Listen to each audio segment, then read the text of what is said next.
the highest offer is not always the best offer. Let's talk about that in your weekly market update.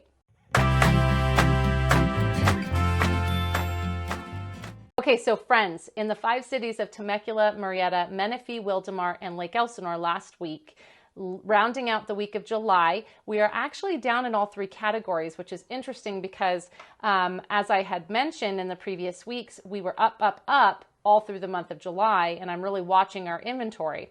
So we had a total of 172 new listings. That was down 11% to the week prior. The first week of July, we were up 13%, and then the next 2 weeks of July, we were up 2% each week. So interesting that we're ending out the month down 11%. We had a total of 192 accepted offers. That was down 8% to the week prior. Cause and effect, of course, if we have less inventory hit that week, we are going to have fewer accepted offers. And then we had 188 closed sales. That was down 15% to the week prior. Now, we'll watch and see what happens in August.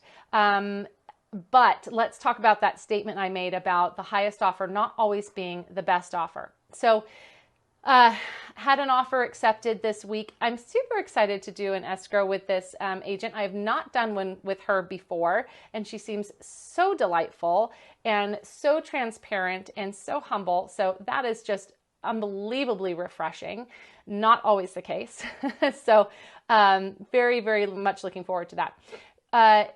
While we were kind of talking back and forth and we were getting the offer put together, another offer came in that was significantly higher, like over $30,000 higher than what we were offering and what my buyers were willing to offer. You know, based on the comparables, they offered a little over asking. It's actually $2,000 over asking. But it was a nice solid offer. They're able to close in a couple weeks or less. They are cash. They are not investors. It's the second home for them. But we were able to accommodate in different ways. We were able to close quickly, which helps the seller based on his position. And we were able to be flexible, which is definitely helpful, including this is going to be a second home and they'd love to be able to buy some of his furniture. And that's perfect because he's moving out of state, and everything just worked out perfectly to bless both the seller and the buyer.